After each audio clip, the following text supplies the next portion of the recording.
सास और बहू का हर चुनौती का सामना एक साथ करना।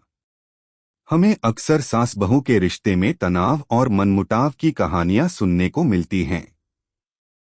मगर जब यह रिश्ता समझदारी, प्यार और सहयोग से बना हो तो यह एक आदर्श बन सकता है।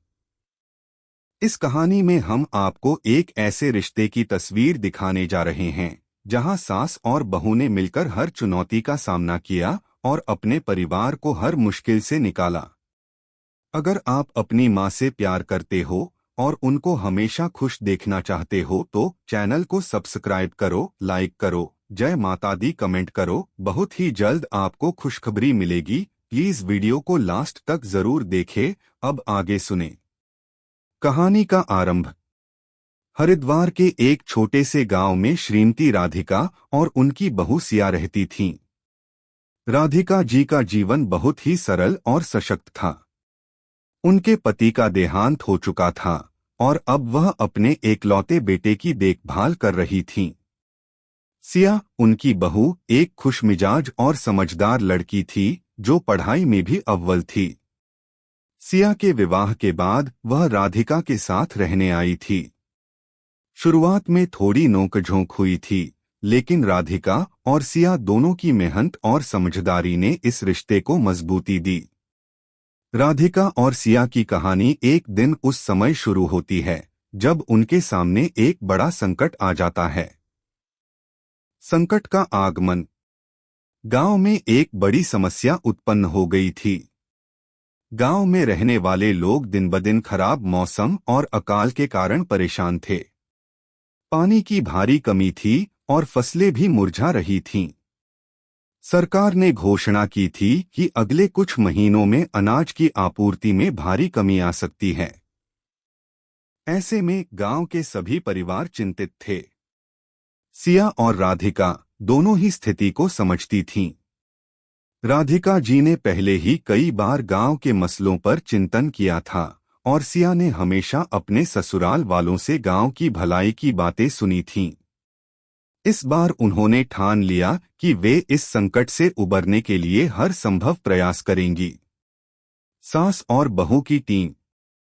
राधिका और सिया ने मिलकर सबसे पहले इस समस्या पर परिवार के सभी लोगों से चर्चा की।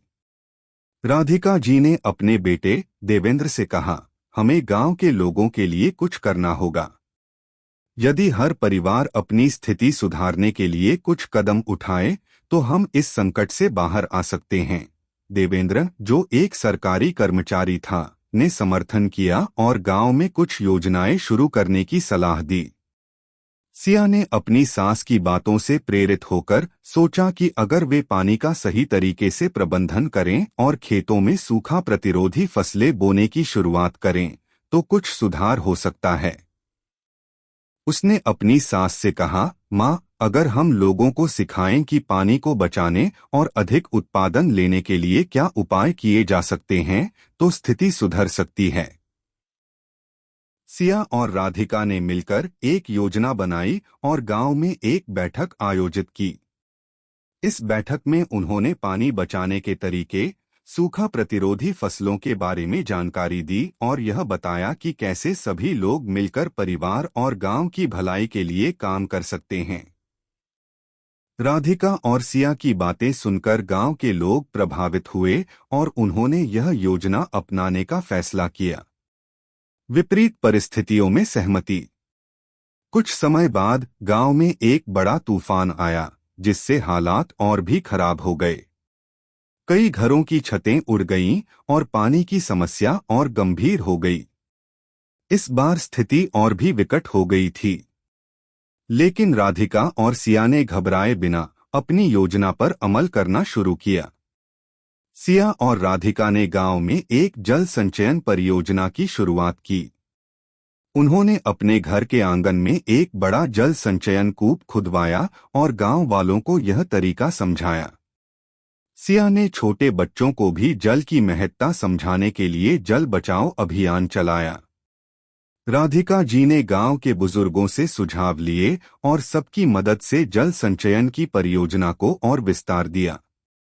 साथ ही राधिका और सिया ने मिलकर गांव में खेती के तरीके बदलने की योजना बनाई।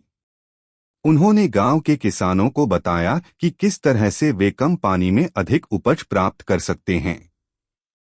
सूखा प्रतिरोधी बीज, सही समय पर सिंचाई और प्राकृतिक उर्वरकों का उपयोग करने की सलाह दी गई। समाज में बदलाव और परिवार का योगदान। कुछ महीनों में राधिका और सिया की योजना ने रंग दिखाना शुरू किया। गांव के खेतों में फसलें लहलहाने लगीं और पानी की समस्या में भी राहत मिलने लगी। राधिका और सिया की मेहनत और समुदाय के समर्थन से स्थिति में सुधार हुआ।